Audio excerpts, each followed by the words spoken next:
You've reached the High Fashion Hotline. Hi, my husband and kids just gave me an executive order. Stylish new outfits now. Where do I go? Get to Old Navy. Old Navy? Yep, get up to 50% off store-wide during Old Navy's big President's Day sale. Up to 50% off store-wide. I won't veto that. Old Navy's fashion-forward jeans start at just $15 for adults, $10 for kids. And colorful fleece starts at just $15 for adults, $12 for kids at Old Navy and OldNavy.com. But hurry, the sale ends soon. Well, just call me Shopper-in-Chief. We're going to Old Navy now. High fashion, Old Navy. Valid 2/12 through 2/20. Select styles only.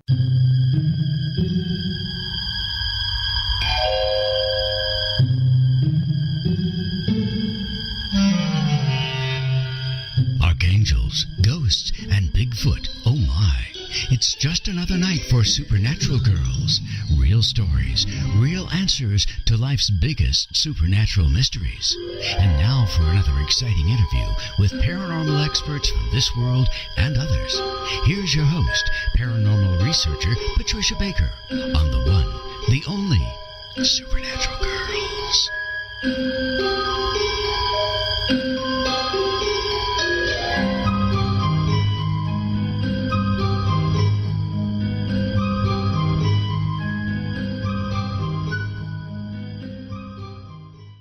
Welcome, everyone, to another exciting episode of Supernatural Girls Radio. I'm your host, Patricia Baker. I am here with my co-host all the way from sunny Tucson at 104 degrees, PK, Patricia Kirkman.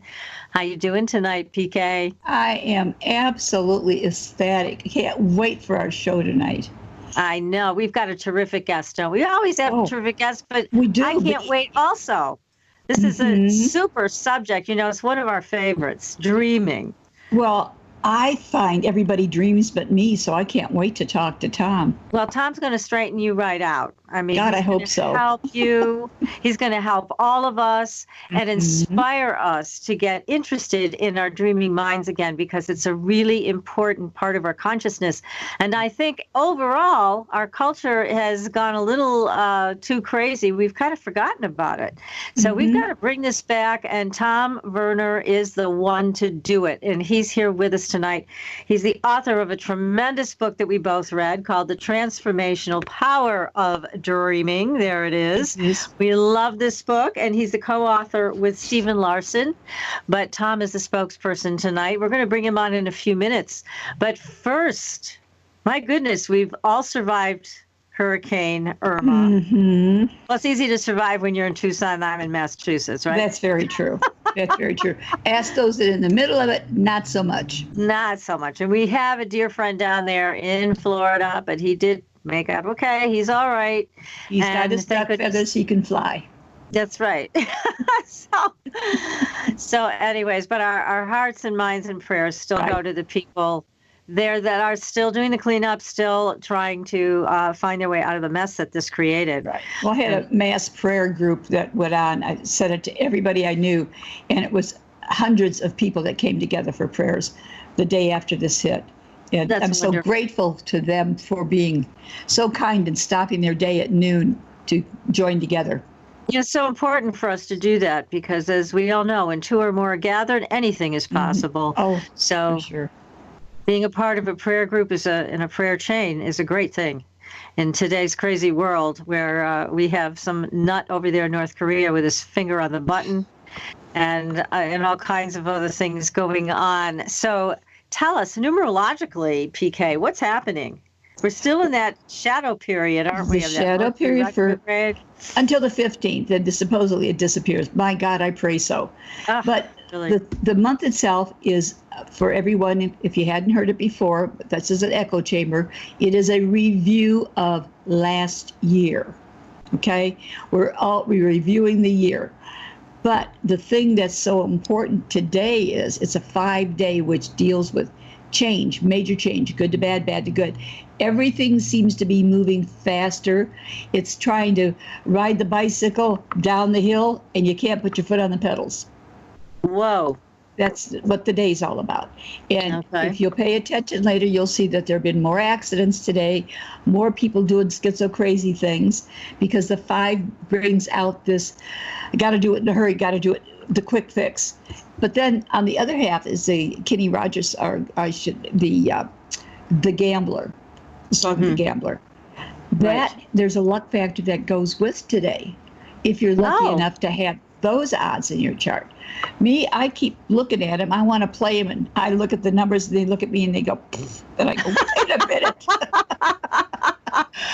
I'm doing you good, and you treat me dirty. Oh, lucky for you. Oh, that's not good. Oh, my goodness. But it is all about quick change, and that's the part that's important. Let change move us from one spot into something that's better. Why not? Open up the arms wide and go for the good stuff. Yes, we deserve it. It's been a real roller coaster ride, and the Mercury retrograde didn't help anything, that's for sure. No, it did not. No, but it's good that we're at the tail end of it. Let's hope we can keep this moving forward in a good way. That's great, PK. Thank you. And we had some really interesting paranormal news stories. Now, first and foremost, the one on our driveway here. Yes. I reposted these pictures because I wanted it to be seen first and foremost by our listeners. So please go to our Facebook page, Supernatural Girls on Facebook. You will see 3 photos that have no explanation. Right. You will see the first photo, which is a big, huge ball of light with streams of light coming from it. And it almost looks like 2 feet underneath it, or a trail or something. Mm-hmm. There's a deer off to the left-hand side that is standing there. And let me tell you, there is no lighting on our driveway. We have a driveway that's almost a mile long. There are no lights on the driveway. There are no lights in the entire town, by the way. There are no street lights at all. So where this came from, I can't tell you, but this showed up on the trail cam. Then there were 2 more photos taken in succession. The other thing that's weird about these photos, and I want everybody to know, this camera is set up to take photos every 3 seconds. Yet these photos were taken almost simultaneously. So they happened boom, boom, boom, one after another. And there was only a fraction of a second in between. So this is highly unusual. And we've had, as you know, and all our listeners know that had with us for years now, we have had this happen before. There's a portal on the right side of the driveway, and things come through. So this is the latest of what has come through to visit us. We, again, don't know what it is. We've asked people for their input. We're asking you, our audience, to take a look. Let us know what you think it is. See if you can tune in and figure out what in the world this is that came through the portal that night. It's fascinating. Well, and also you have the negative, yes, which doesn't let you see through. Now, Bob Luca, who's a dear friend of ours and was on the show a few weeks ago, they have a new book called Lifting the Veil. He and his wife, Betty Andreas and Luca. Bob took the photograph, the first one, and did a negative of it. And one of the things that he said was, this object is solid. There's no question about it. So it's not something on the lens of the camera. It's not like a little bubble of water or whatever. It's not. There's something solid there. And that's also on our Facebook page. So take a look at that as well. You will be our participant in this paranormal experiment. We want to know what you think this is. So this is a real deal, everybody. I don't know how to Photoshop anything. So it's, Me either. You get what it is. You know, whatever comes out on the camera, you get it. There it is for all the world to see. So anyways, we also have some other great stories that we posted today. Now we have that strange, unfortunately resulted in the death of the pilot. Right. There was an aircraft from Area 51 that crashed, but they are not releasing anything. No details on this craft. So what does that tell you? 3 days after is when they announced that he had passed because of the crash. We still don't know what kind of a plane it was, which is very unusual. Highly unusual. He's active. Isn't he active duty as well? I do believe. Yes. So that's very unusual. And you know, because you worked with the military, so you know that they don't usually do things like that. Nope. So we have to take a wild guess and think that perhaps this is one of the back-engineered UFO types of craft. And it is something that we all need to pay attention to.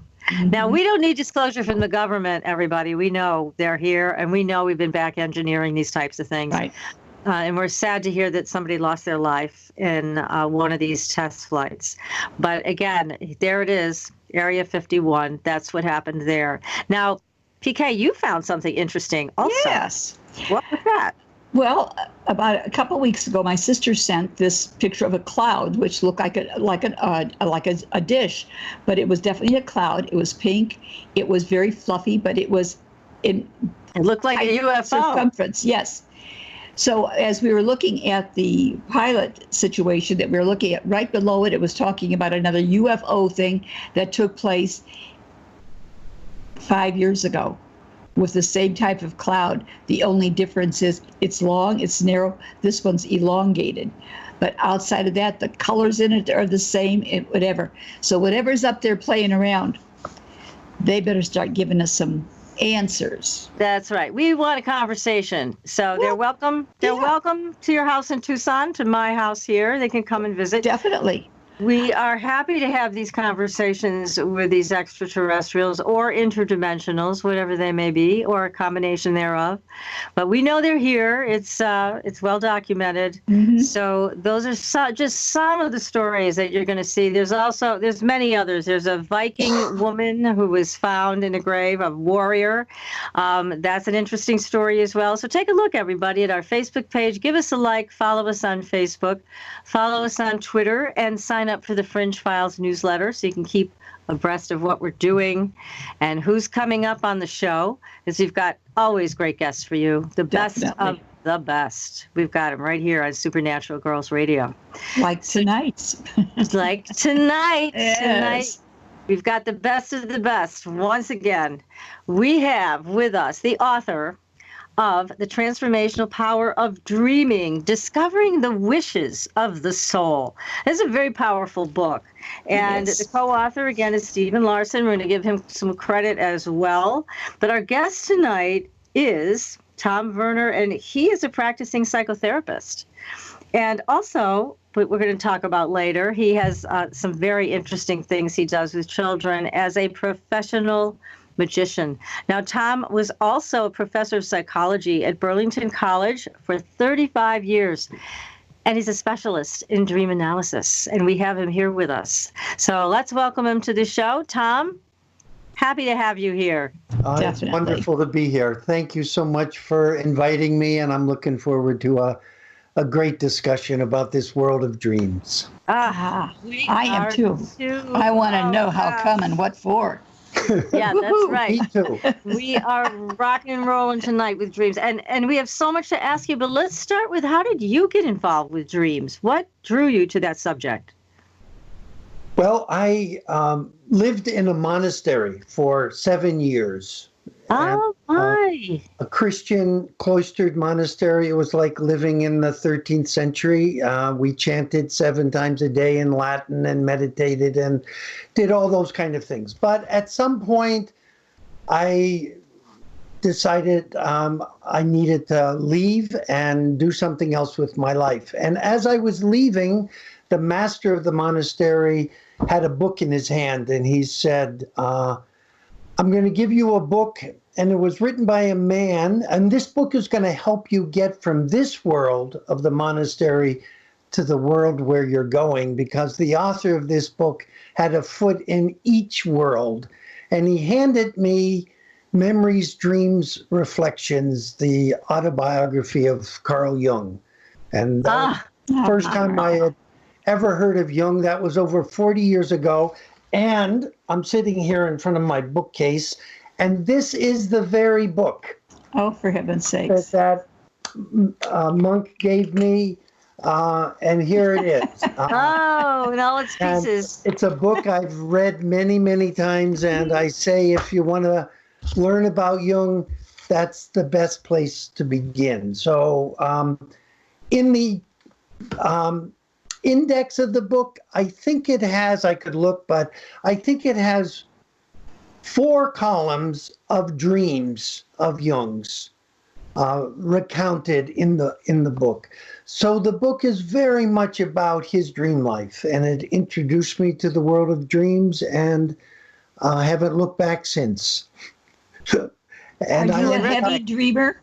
Pardon me? Are you a heavy dreamer? I'm not. I wouldn't consider myself a heavy dreamer. I dream, or we probably have to clear this up maybe right off the bat, because all the time people say to me, I don't dream. Well, it's just not possible not to dream. I mean, my PhD advisor, Stanley Krippner, who you probably know his work. Yes. Yes. Stanley did some dream deprivation research where he would, as soon as people would begin to go into a dream state, they would wake them up in the dream laboratory. And within 3 days, the people, if they had walked into an emergency room, would have been diagnosed paranoid schizophrenic. If you don't, as Mick Jagger says in Ruby Tuesday, if you lose your dreams, you lose your mind. And it's absolutely true. We just don't remember them. That's all, for the most part. So they're there, but people just don't remember. Okay, go ahead, PK. How do we learn to remember? Well, that's kind of the very first thing that you need to pay some attention to and put some energy into. And a couple of things I can say, maybe this will come up again, but, put a notebook and a pen beside your bed. And then before you go to sleep, as you're falling asleep, give yourself some pre-sleep suggestion. In the morning, I will remember my dream. In the morning, I will remember my dream. And just say that 3 or 4 times as you're falling asleep. And that kind of seeds the unconscious, to help you in the morning. And then the other important thing is when you wake up in the morning, jot something down. You don't have to jot the whole dream down, but jot some key images that will bring the dream back. And it's the last thing you're going to want to do at that hour of the morning is just to reach over and write down, or it's gone. That's one of the mysterious things about dreams, is you can be in the middle of this amazingly intense experience. You wake up, I could never forget this, and it's gone. Yeah. How does that happen? It's yes. One of it points to part of the mystery of dreams, is that they can be forgotten so quickly. It's like they somehow, James Hillman, my great teacher, they seem to resist being dragged into the light of day somehow, and we have to do it very gently. And so anyhow, that's a few thoughts about there are other ways. You can drink a lot of water, and you have to pee in the night, and that'll wake you up. That can wake you up. Or you can take B6 about a half hour before you go to bed, and that seems to enhance dreaming. There's lots of other things that we talk about. We have an entire chapter in the book on remembering dreams. The only dream I could honestly say I remember to any degree was about 10 years ago. My husband had passed away at 37 years of age. Wow. There was different questions that had never been answered. I woke up, I felt the bed sit down, the down. I see him in his favorite sweater, leaning over, kissing me on the cheek, heard him tell me what I needed to do where the children were concerned. And that was as vivid to me for 3 or 4 days. I couldn't lose it. It was there that day, and then after that it was gone. But that's the only time I've ever remembered anything that intensely. How long ago was that? I mean, how long after he passed did you have that dream? About 35, 37 years. You had the dream 37 years later? Yeah. Oh. Mm-hmm. Yeah. Oh. That's incredible. I'm a slow learner. Because usually people have those kinds of dreams a little sooner, right, Tom? I mean, it's maybe a little bit sooner after somebody passes away. They certainly can. My mom passed a couple of years ago, just 2 years ago, at 98 years old. I was really blessed to have her around. And my granddaughter, we had dinner together every Sunday night, almost, the family. And my granddaughter, Sangeeta, and my mom developed a very, very intense relationship. And she died, and Geeta missed her very much. And then about a month later, she called me on the phone, and she said, I saw Grammy last night in a dream, but it wasn't a dream, Biba. She kept saying that over and over. She said, it wasn't a dream. She came into my room. It was very much like your husband standing there, you know. She came She came into my room and woke me up, Geeta said, and said, I want to take you somewhere. And she took my granddaughter by her hand, and they went up into the sky. And my brother, who died before Sangeeta was born, was very close to my daughter. And she heard a lot about my brother from her mother. And so my mother took her into a room and said, I want you to meet a very special person. And she looked and she said, are you Uncle Jim? You know, and oh, for heaven's sakes. And he said, I've been looking out for you and keeping you safe, and you're doing wonderfully. Don't you worry. And then my mom started back down, and she said, oh, there's one other person. My mom was a very devout Catholic. And she said, I just almost offhandedly, she said, I want you to meet somebody. And they went into another space, and there was Jesus. And Jesus said to Geeta, you're a wonderful little girl, and your grandmothers were so happy to have her here with us, and you'll be here someday with us also. And then she took her down. She said, Biba, this wasn't a dream. She said again, this wasn't a dream. And then Grammy took me back to my room and tucked me in and kissed me and said goodnight and went out my door. And I got up out of my bed, Biba, she said, and I opened the door and looked down the corridor to see if she was still there, but she was gone. And I went back and went to sleep. So there's the whole story of that in the book, and other dreams about death. And it seems like death ends a life, but not a relationship, you know. And often it can go on. Well said. It can go on in the dream world, which is quite magical. You know? It is magical. That is. And it again gives it gives us a reason to understand the importance of dreams. I mean, if you're not paying attention to your dreams, this could be some of the wonderful experiences that you're missing.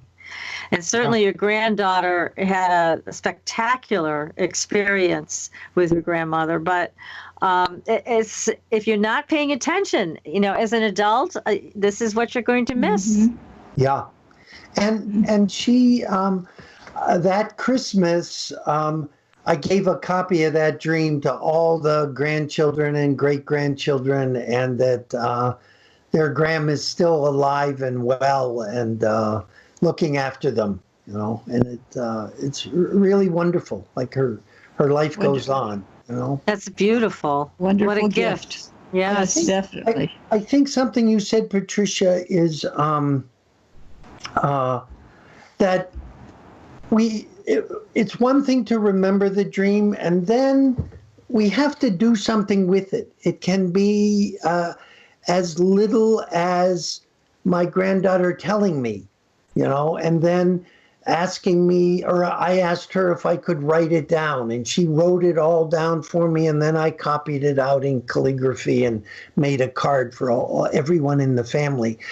But if we don't do something, there's a wonderful story about Edgar Cayce, who, he would go into the sleeping prophet. He would go into those sleeping trance states, and people would write him all these letters, and his secretary, Gladys Davis, would read these letters, and his source would answer their questions. They might be physical diseases or financial problems or spiritual questions or whatever.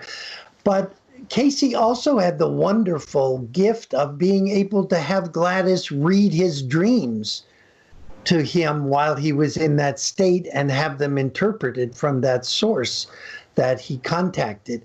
And so he had given Gladys a dream that he wanted to have read to him.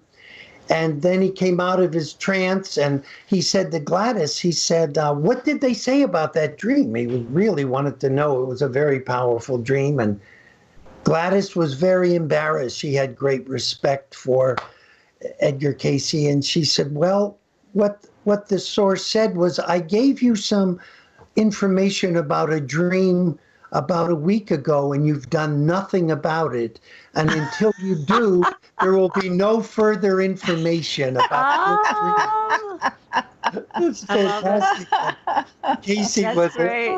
Casey. So Great. if we do have the gift of receiving a dream, then we really need to do something with it, because Jung once said the conscious and unconscious work as hard as each other works, and it's a relationship. So okay. So then we have to do something with it. And this is where I think dream groups become a really important adjunct to dream work. Having people to talk to you, to talk about your dreams and to listen to them about their dreams becomes very powerful. Dream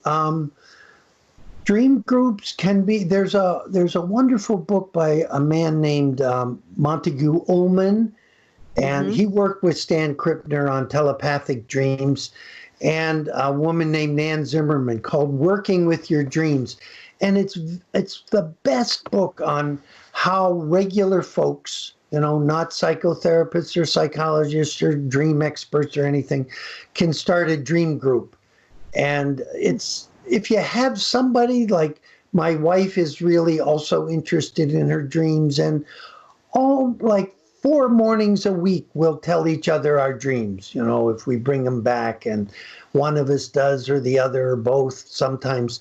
But one of the best exercises that Ullman and Zimmerman talk about in there is a dreamer. One of the things about dream groups that when I've been in dream groups and there was a professional there, they usually worked on one dream and the rest of the group kind of sat there. Well, Ullman and Zimmerman came up with this really marvelous exercise where someone tells a dream and then everyone in the group writes the dream down, and then they take about 20 minutes by themselves, each person in the group, and they say, what if this was my dream? What would it mean to me? And then the dreamer gets what Ullman calls a reservoir of possible meanings. Everybody reads back what the dream would have meant to them. And the dreamer gets this gift of all these different, and this happened actually. My wife and I do these week-long dream retreats, and we did that exercise a couple of times that week.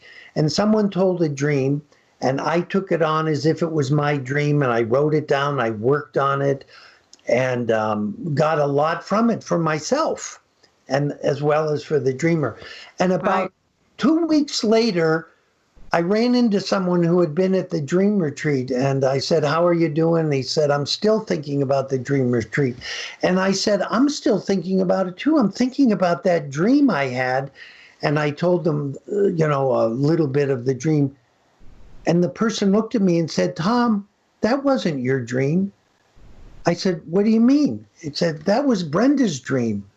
I said, what do you mean? I had so taken that on as my own and had continued to work with it that I actually began to believe it was my own dream. So anyhow, dream groups, Patricia, are a great way to work on your dreams. And we have a bunch of exercises in the book about how dream groups can work on each other's dreams. Yeah, this is I think much needed, especially today. Yes. It helps people come together, helps us really go inside and see what other truths we can determine. Now we're going to take a short break in a minute and we'll be back. But before we go, I wanted to tell everybody you can watch us live tonight at this link, irn.bz/Facebook Live. Again, that is irn.bz/Facebook Live. And take a look at our Facebook page. Again, Supernatural Girls. We got some crazy stuff there for you to look at. We want to know what you think of it. So, everybody, we are speaking tonight with Tom Verner. He is a dream expert, and we've got a lot to talk about tonight and hopefully give you the insight you may be looking for. So stay tuned, everybody. We'll be right back. Welcome back, everyone, to Supernatural Girls Radio. I'm your host, Patricia Baker, here with my co-host, PK, and our illustrious guest, Tom Verner, expert in dreaming and author of The Transformational Power of Dreaming, Discovering the Wishes of the Soul. That's what we need to do, is discover the wishes of the soul. Well, we've got a couple of questions for you, Tom, from our chat room. This one is from Ethebiel, who says, hello. I had a dream that my friend, who had recently become my enemy, is dead. What does that mean? Oh. Bye-bye, Ducky. Yeah. She had a dream about her friend who she was now on the outs with in some way, that had become her enemy. Yeah, became an enemy, and now that enemy in the dream died. What does that mean? Well, I have to preface, I'm sure there are going to be other dreams. I just have to preface this with, Jung once said to Freud, he said, the difference between you and me is you interpret dreams and I interpret dreamers. He said, you don't need the dreamer there because you know what the dream means already, because you have a theory and you reduce the dream to your theory. He said, but I need to ask the dreamer about the symbols in the dream because only the dreamer knows what the dream means. He said, say, there was a pencil in the dream. Well, Freud knew what that meant. It was some phallic symbol of sexuality or power or something. But Jung said to him, wonder if the dreamer was a writer. Wonder if the dreamer was illiterate. Wonder if the dreamer had his eye poked.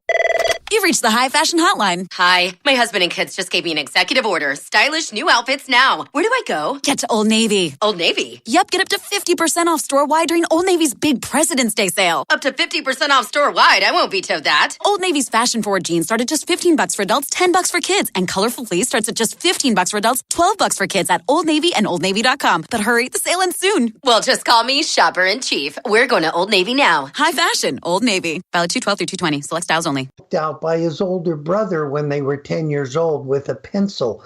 They're three very different pencils, Jung said. And I wouldn't know that unless I had the dreamer. So that being said, I would ask the dreamer, why is this person showing up right now? I'd want to know how long the dreamer has been enemies with this person, who sounded like they might have been an important person in their life, and now they're an enemy. And I know how hard that has been in my life when a good friend has become an enemy,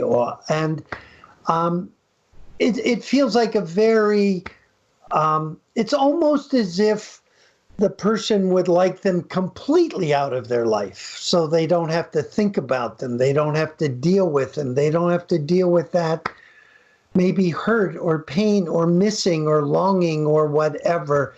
I don't know. I'd love to talk with that dreamer about it.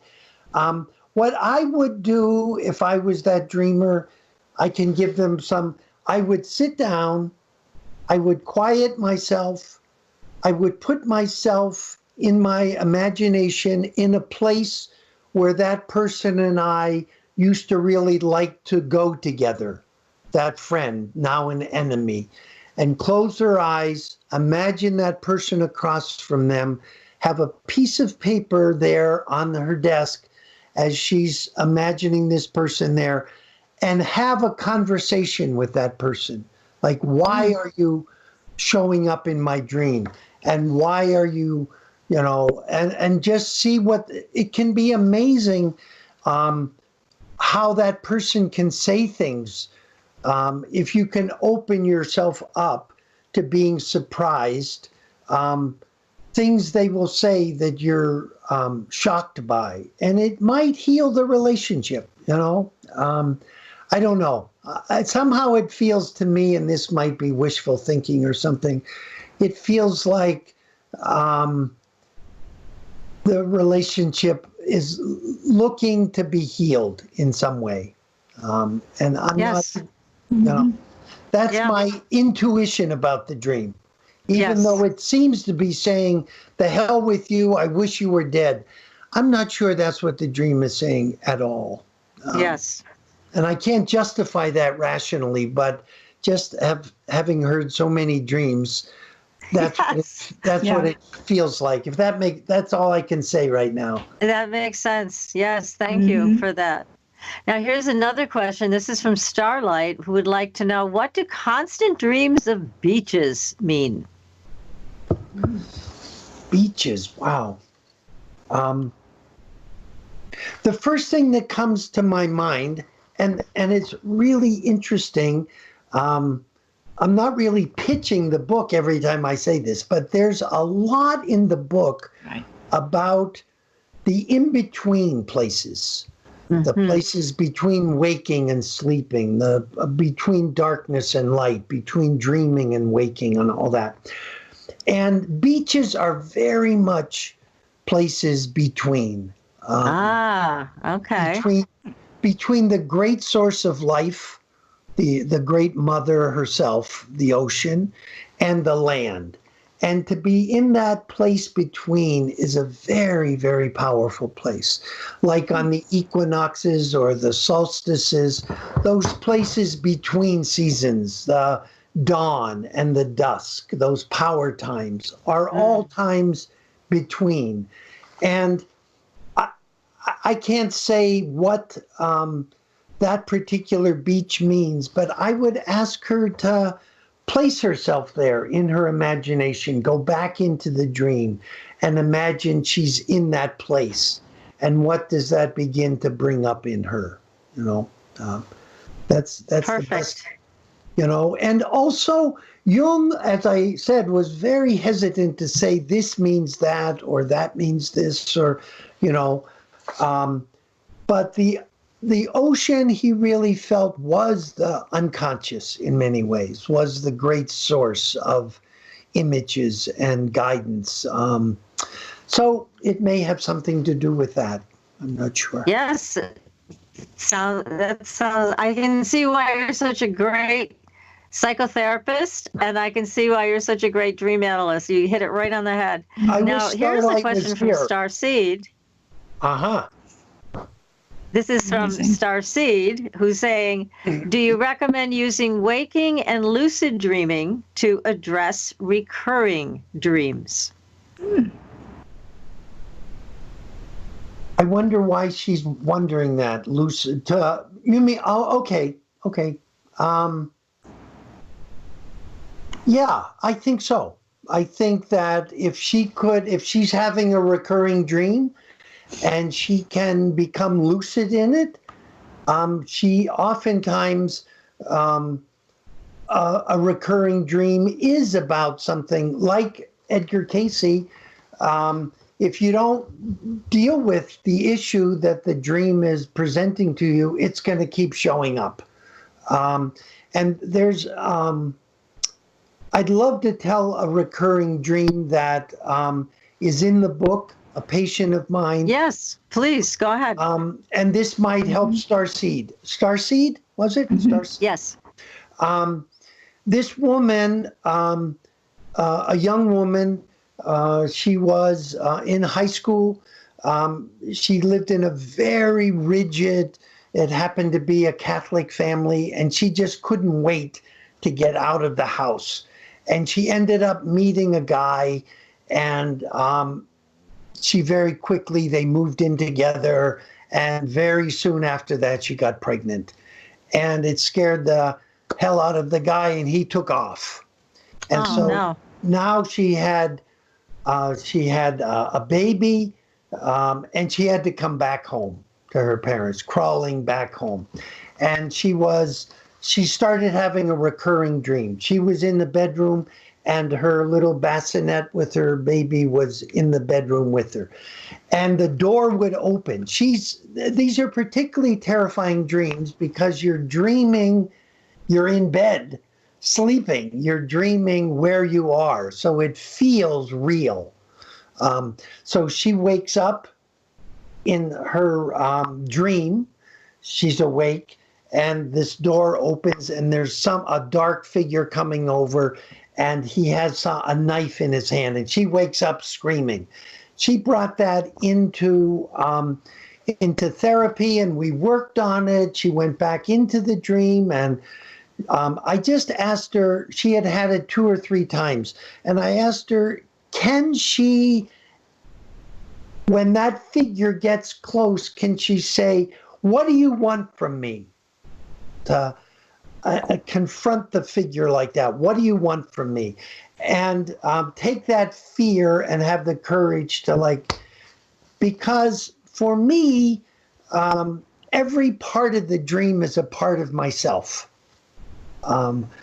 And so the Senoi, the indigenous people in Malaysia who have a great dream culture, say where the fear is, that's where the power is. So if you can confront that fear, that's power that you're not owning in some way. So the figure kept getting closer and closer.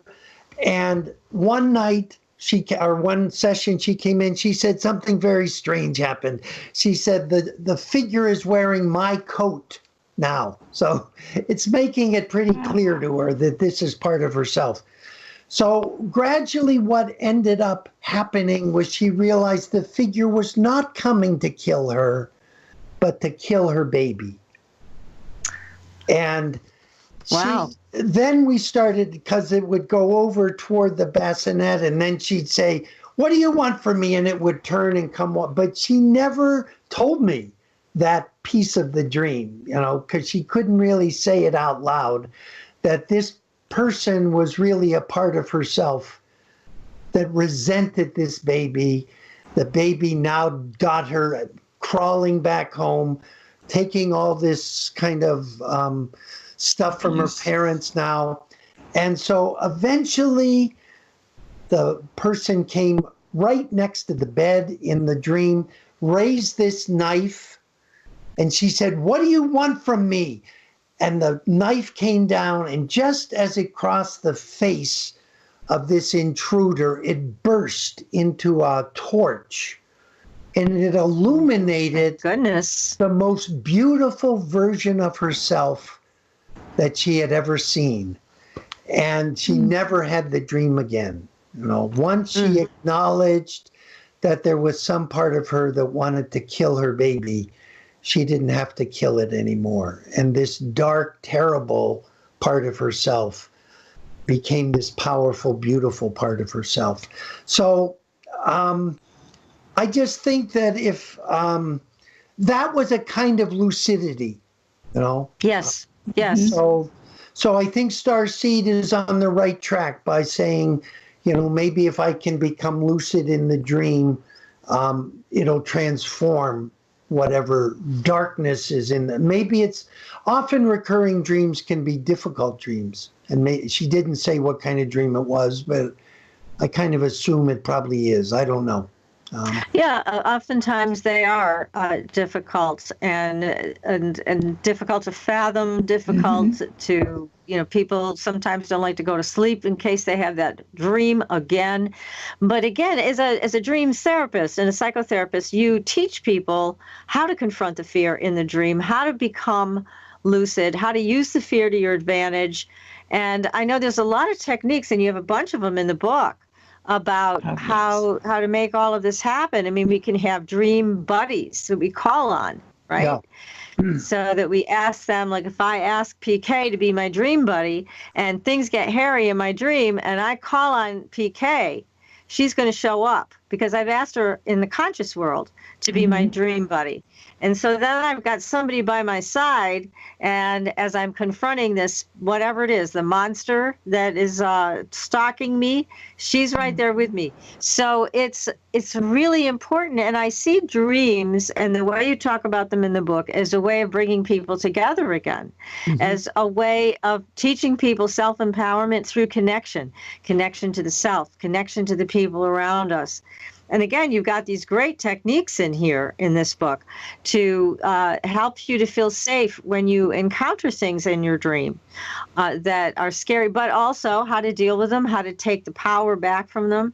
The Sonoy tribe, and I used to say it a little differently than I do, they teach their children how to do this, right?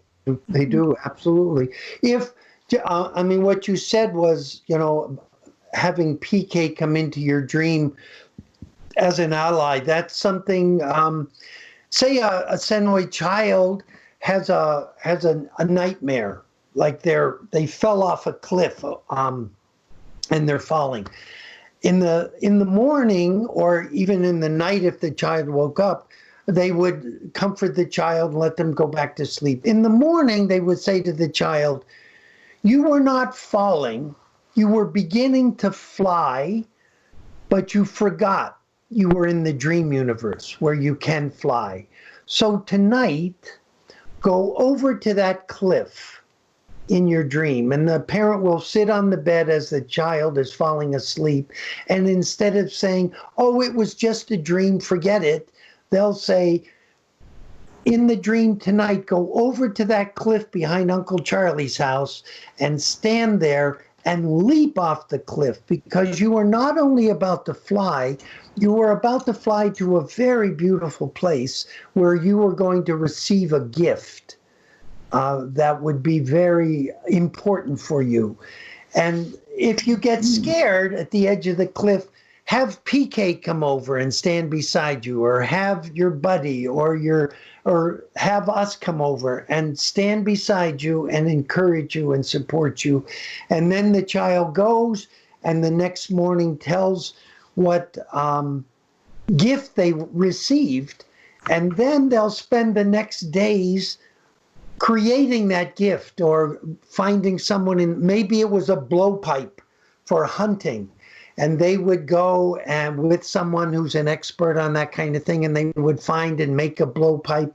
And then once a month, the Sonoy have these show and tell, where recipes they found in dreams, clothes, songs, dances, gifts, and they'll get together and have a big dream party and bring the food that they learned about in a dream. Someone just told me, cooked a meal for me, and they told me that it was a meal that they first tasted in a dream. That happened about 2. So anyhow. That is powerful. Very powerful. Now, again, there is a tremendous amount of power in the dream world. There are also, there's a difference, though, between something that we were just talking about, and that's having a nightmare, okay, and having a night terror. Yeah. What's the difference between those two things? Well, I'm not, actually my co-author, Stephen, who's really a neurophysiologist, knows a lot more about night terrors than I do, but I can answer that question, at least partially. A nightmare happens in the dream state. It happens during REM sleep. Night terrors do not happen during dreams. Okay. Really? It happens in non-REM. All right. In the nightmare, it has content. I'm afraid of something, Could be a spider, or could be somebody chasing me, or whatever it is. There's content. And if you wake someone up and in a nightmare, there may be some moaning, you might make some noises, there might be a little bit of movement, but very, very little. And if you come back from the nightmare, you often have the content. People in having night terrors, it's very, very physiological. There's often no content. It's often difficult to rouse the person. Sometimes it can take as long as 20 minutes to get some, and that's terrifying for a parent, to have a child who's in this crazy state, who's screaming, who's moving around, who's walking around their room, who's yelling, who's soaking wet with sweat oftentimes. And they come back and there's often total amnesia about the experience. They don't have content. So another way to think about it is a nightmare is like fear, where there's an object. Night terror is like anxiety, which is an objectless fear, psychologists call it. It's fear without any object. That's what makes it so. When you're afraid of a spider, or afraid of the dark, or afraid of heights, or afraid of a person. With anxiety, you're just filled with objectless fear, dread, but you don't know why. You can't step on the spider. That's what makes night terror so terrifying, is that there's nothing there. It seems that you're afraid of. It's just this overwhelming, terrifying anxiety. Does that make any sense? Yes, it does. Makes a lot. Yes, it makes a lot of sense. Yes. A nightmare is a dream. A nightmare. And I think if a child has, the good news is night terrors tend to go away, as a child grows, but there can be physiological reasons for them. And you should always tell your pediatrician or your doctor about your child having night terrors. And pediatricians who know about it can check for different things that may be causing the night terror that is not psychological, but physiological. That's very important information, and thank you so much for giving that to us tonight, and especially for parents. They need to know the difference between those two things. So that is very important, and they should be confiding with the pediatrician if that's happening, if their child is having night terrors. This is more of a child thing, right? Night terrors, not an adult thing. It tends to be with children, but adults can have it too. We had a woman at our dream retreat who we didn't know before she came was, subject to night terrors. And it was really scary, to see an adult, hard enough to see a little, but to see a grown woman screaming and sweating and terrified and trying to wake her, it was scary. But you're right, it tends to be in children. Mm-hmm. Mm-hmm. And very interesting. Okay. There's more to be said. Some psychologists think it's children dealing with anxiety of developmental stages and changes in their life and different things. But pediatricians usually know about this. So I think it's important, as you mentioned, to have that dialogue if they have children that are going through something like that. But I love the way you described it. I think it's very clear to understand and easy to understand the way you just described it for us and our audience. Right. So we're going to take another very short break. And if you have a question for Tom, then you can write it in the chat room, and that is irnchat.com. That's irnchat.com, and also take a look again at our Facebook page. Give us a like and a follow. Tell us what you think of those balls of light Maybe you can program a dream about it and ask for your dreaming mind to tell you, what are these things? And we want to hear about it. We want to hear what dreams you have about these balls of light. Maybe you've got the answer, or your dreaming mind has the answer for us. So we would love to hear about all of that from you guys. So make sure you take a look at those on our Facebook page, and then write us and tell us what you think is going on.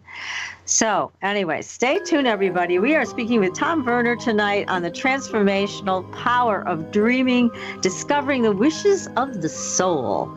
Don't we all want to know that? Oh, boy. You are listening to Supernatural Girls Radio. We'll be right back.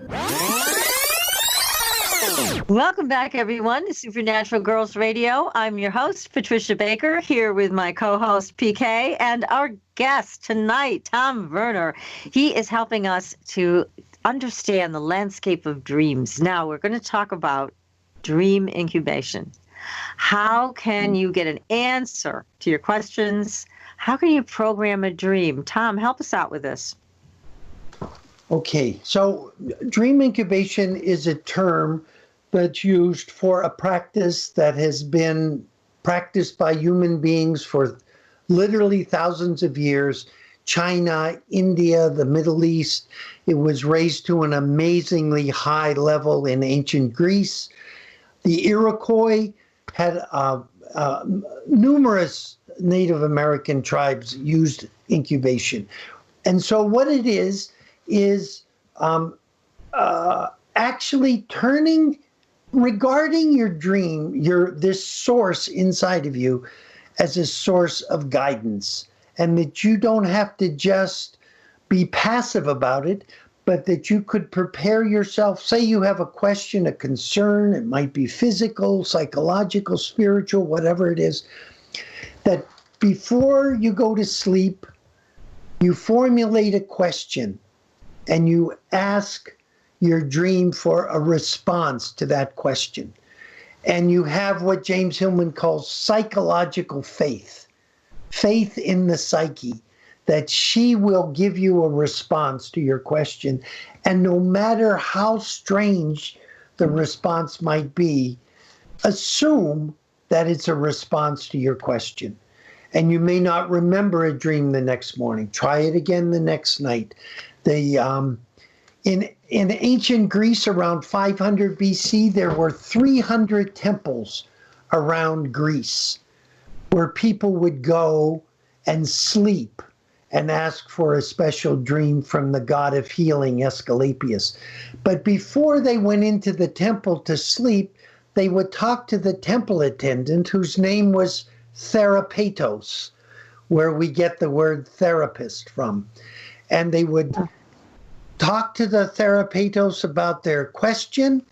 The Therapeutos would help them clarify their question. And then they would go into the temple and ask for a dream. And it's something we do. We have a little house. It's only 10 by 10 on our property that's only for dreaming. It's only a dream. It's only a dream incubation house. And people will come and sleep in there during our retreats. We prepare someone. They spend the whole day clarifying in the dream house, clarifying their question. I'll go and talk with them. They'll do solitary walks, clarifying. And then the group works with them at night. And then in a torch-lit procession, we take them to the dream house.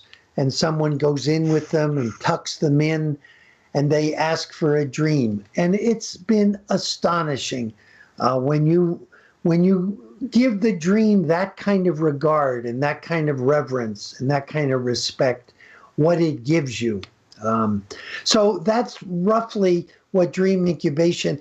I had a thought that maybe your listeners could go to the, is it on the Facebook page? And look at those, look at those balls of light. Right. And spend some time like looking at them, being in their presence, the photograph or the picture, whatever it is.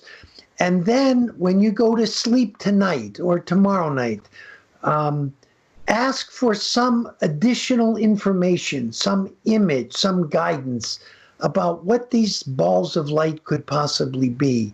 And it would be really wonderful if people would then send the dreams they came up with to the Facebook page, and just I would love that. Yeah. I think it could be really exciting to see what shows up. I think this is a great idea, Tom, and PK and I are going to post this again so that people can do what you're suggesting. It would be wonderful to read everybody's dreams as they ask the question, what are these balls of light? Or however they want to frame the question is fine. And just let us know. This will set up a whole new dialogue. And again, this show is all about where paranormal is normal. So being able to interpret something like that or find out the truth about a paranormal event through dreaming, what a wonderful way to do that. And again, I want to keep encouraging everybody to pay attention to their dreams, do the dream work, and you're going to benefit so much from it. And here's a wonderful way that we can all join together and see what our dreams tell us about these balls of light. I'm going to do that tonight. I'm going to write my question challenge down. Our audience to this. I'll make a challenge. I'll do it also. What I think might be happening, is when we fall asleep, and that's an interesting word that we use, and it shows up in other languages. We don't ascend to sleep. We don't go sideways to sleep. We fall into sleep. Yeah, never thought about that. We go down. Maybe some reference to the old idea that we went down into the underworld during dreams or whatever. But I think whatever that means, part of the falling is that the ego loses its grip on our consciousness. Okay. And we're in a state that isn't controlled by one way of seeing things. And so we're open to other sources of information and possibilities and imagination and perspectives. And I think that's one of the things that makes dreams so powerful is it's a door. Well, Jung said it's the dream is a secret little door hidden in the deepest recesses of the psyche that opens out into cosmic night. He said, and I think through that door, all kinds of things come, and we can go through that door. I would just like to tell one dream that I think your listeners might be interested in from my own dream. Yes, please. Yes. And it changed my way of understanding the world. I mean, that's how big this dream was. I was in Jungian analysis with this Jungian analyst who had worked with Jung in Switzerland. And then she opened up a residential treatment center in Litchfield, Connecticut, for young schizophrenics. And I worked there with her as a therapist, and I was also in analysis with her for a number of years. And then I moved to British Columbia, and I lived on an island in British Columbia for a number of years.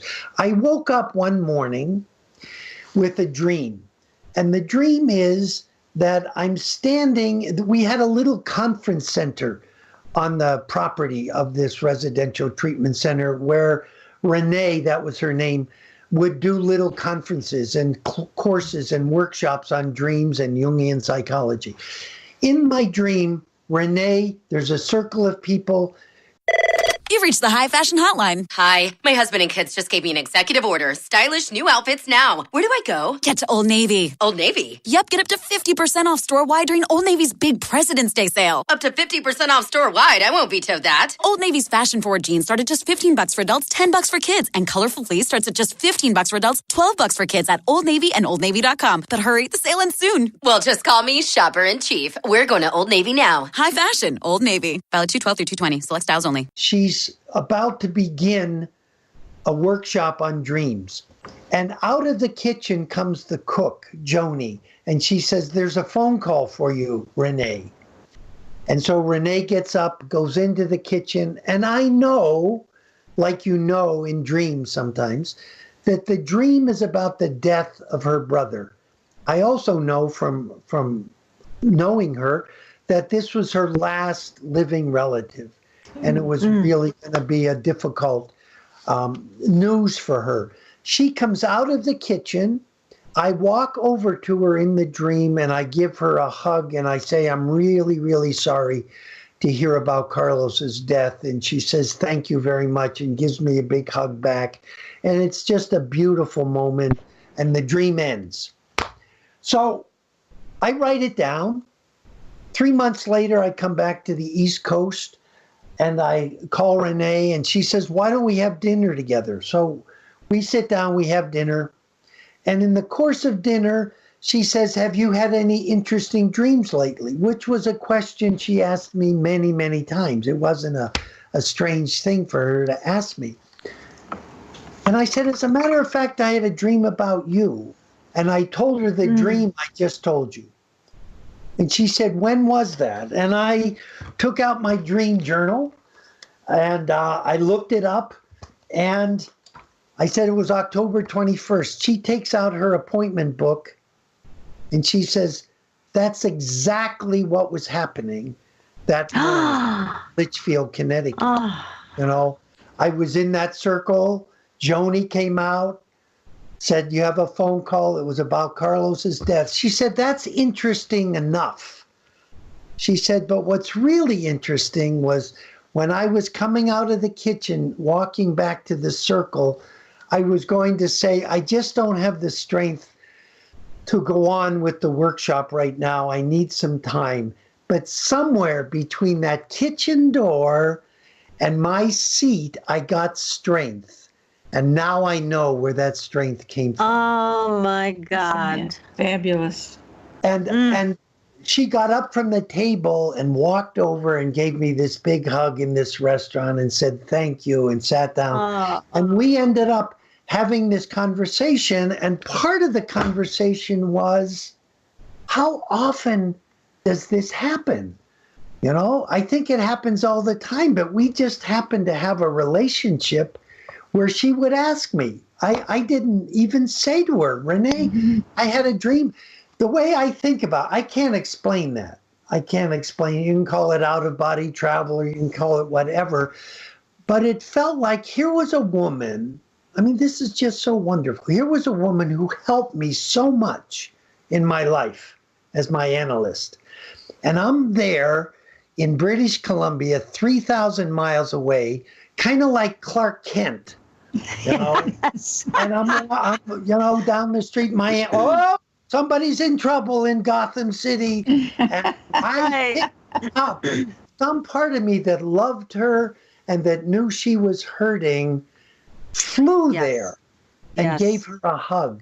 I mean, that's astonishing. You know, it is. It is. What a beautiful experience that you had. And like you said, this may be happening all the time, but we need to pay attention to our dreams and have these conversations so that the next step can unfold. So this is a beautiful, beautiful event that you and she had together. Wow. I mean, all I can say about it is I can't explain it, and the explanations are not as powerful as the experience, you know, in many ways. Yes. Right. But that there's more going on than meets the eye, that's for sure. And in this dream state, there's a door, and we can do all kinds of things, I think, like go to Litchfield 3,000.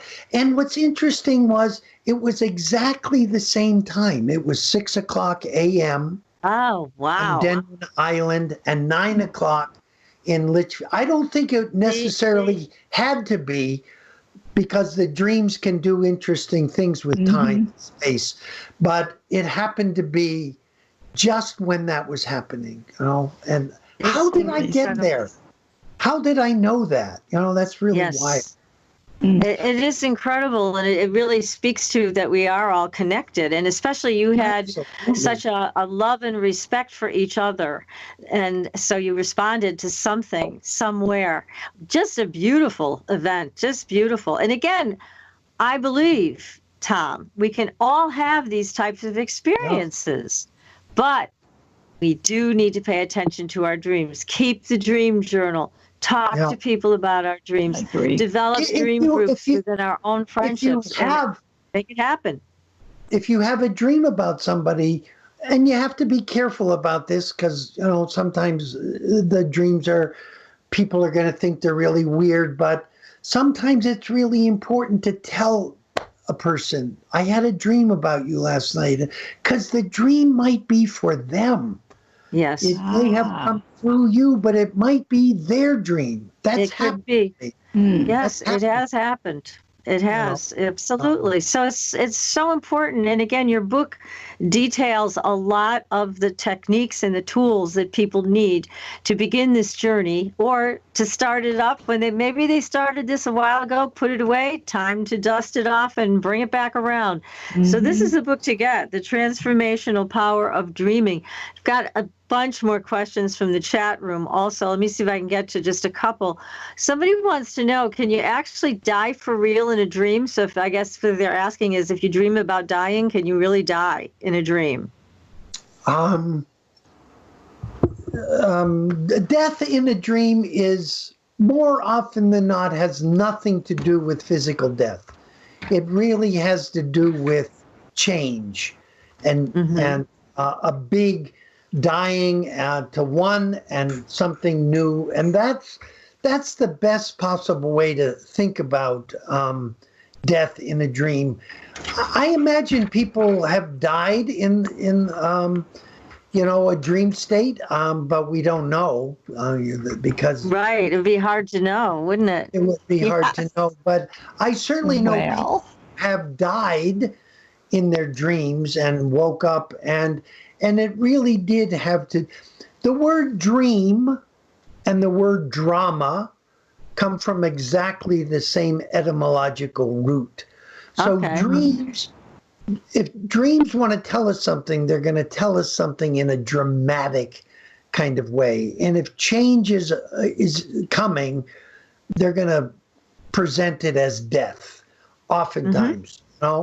But I think if someone dreams about Abraham Lincoln, 4 days before he was assassinated, had a dream he came down the stairs and there was this hushed, sad feeling in the White House, and there was someone standing outside the room where this kind of something was going on, and he said, "What's going on in there?" And he said, "The president's been killed." That was Lincoln's dream 4 days before he was killed. So for heaven's sake, that's right. You can dream about, Yes, I think also. Yeah, let me just mention, I think for one more little dream. Go ahead. Yeah, I just wanted to say to everybody out in our audience tonight that I know a lot of people are interested in becoming more psychic, more intuitive. This is a great way to do it. I mean, if you pay attention to your dreams, you can become precognitive. I remember a week before 9/11 happened, and I had said to my husband, there's going to be a terrorist attack on American soil. He laughed his head off at me. Wow. He thought that was the stupidest thing I ever said. And yet a week later, my dream came, unfortunately, true. This is what happened. So again, I've worked with my dreams for many, many years. And so this is true for everybody that I know and everybody I've worked with dreams. You can become precognitive. You can become more intuitive, more psychic through paying attention to your dreams. It is so worthwhile. I want to urge everybody to do that. So go ahead, Tom. You wanted to share something. I just wanted to say that my teacher, James Hillman, used to like to say, any meaning that we get from a dream is one of many possibilities. Right. At the end of a good dream session, if I'm working with someone, the ending is they got something really valuable that was useful and helpful in their life, and yet there's still this sense that there's so much more that the dream has to give us. And I just wanted to say that an example of how dreams can mean different things on different levels. A woman comes into my office, she tells me a dream. She's driving along the highway. She exits, a right exit that goes down a hill. The exit stops at a crossroad, a T. There's a traffic light, and she's going down the hill. There's traffic going, and she puts on her brakes and she has no brakes. And she wakes up terrified. Not an unusual dream. So she tells me that dream. The first thing I say to her is, have you had your brakes checked lately? Yeah. And Good question. And she laughs. And she said, no, I think they're fine, but I'm having my car inspected next week and they'll check the brakes. I said, good. So then I went to the next thing, which is I would encourage your listeners to do with their dreams. What's your association with that exit, Sigourney Street exit? It happened. She said to me, well, that's where I get off to visit my new boyfriend, John, who she had been in a relationship with about 3 months at that point. And I said to her, how's that relationship going? And totally unconsciously, she says to me, well, I'm afraid I'm doing what I often do. I'm going too fast in the relationship. It feels out of control. I'd like to slow it down, maybe even stop it for a while, but I can't. It's just out of control. No connection whatsoever to the dream. None. Right. Oh, my goodness. I just said to her, I said, do you feel a bit in the relationship the way you felt in the car when you couldn't stop? And she said, yes. And we talked, and she said, I'd like to talk with John about it, but I'm afraid he's going to think I want to end the relationship, and I just want to slow it down a little bit because I do this over and over, and I end relationships because I go too far, too fast in the dream. So she comes back the next week. She sits down. She has this little sheepy smile on her face. She said, my mechanic said I had no brake pads whatsoever. It was metal on metal. Oh, my God. She said it was like really dangerous. And then she said, I had that talk with John about slowing down. And she said, he wanted to do the same thing. He just felt so much pressure and we were going too fast. And he thought I was going to ask him, could I move in and let's get married? Whatever. And so we talked about that for many sessions to go. But the way I kind of think about it is story editors, like in Hollywood, who make up the plot of a movie. I think during those dreams come every 90 minutes throughout the night. It's a whole other conversation we could have about what's going on amazingly in the body when we're dreaming. But anyhow, during those 80 minutes or so before the dream begins, there are these story editors sitting around in our psyche. And one of them, the really practical dude on the committee, says, we got to talk to her about her brakes, because if we don't get her to fix her brakes, it doesn't matter all this psychological stuff. She's going to be dead. Okay. And there's a person writing down ideas. And then the sensitive, probably woman relationship person says, she's out of control again in her relationship with John. We got to slow her down. She's going to ruin that relationship like she's ruined the last 4. So write that down. And now the clock is ticking. REM is about to start. And they say, then the creative person on the committee says, here, I got an idea. We'll have her going along Route 84, exit at John's exit. She loses her brakes. She can't stop. And in the can, drop the dream in the psyche, and off we go. And it's talking about the most practical thing, and it's talking about this ongoing life issue, both at the same time. And dreams are immensely creative, and that's a whole other topic, creativity in dreams. It is so, but it's so important. I mean, again, this is why we need to pay attention. And I'm so glad, Tom, that you and Stephen wrote this book together, because it really, people need your book. People need to understand the power that's involved in dreaming. If they want this type of relationship with cosmic consciousness, this is a way to get it. And what better way than to pay attention to your very own dreams? It's so important. This is important work. It's fun work. It's helpful. It'll save your life. It's Yes. just save your relationships. There's nothing better, in my opinion, than dream work. And Tom, again, thank you so much. This has gone way too fast. This show is way too short. We're going to have you come back because, again, we will definitely have you back. There's so much more to talk about. And we're going to definitely have you back. But anyways, I'm sorry, everybody. I know there were a ton more questions in the chat room, and they were all good questions. I'm sorry we couldn't get to you all tonight. But do get a copy of Tom's terrific book. Definitely. Again, it is The Transformational Power of Dreaming, Discovering the Wishes of the Soul. It's great. And keep your dream journal. Take a look at those lights on the driveway. And we're all going to do some dreaming on this to figure it out. What in the world is this? We want to know what this paranormal event has to do with us. It has to do with all of us. So we're going to find out. And then in the meantime, everybody, we'll be back next week with another new show. We're going back to talking about aliens. We have a lady coming in. She's going to fascinate you all about aliens, earthquakes, hurricanes. We're going to do it all next week. In the meantime, we'll see you on the Blue Highway. Good night, everybody. Good night.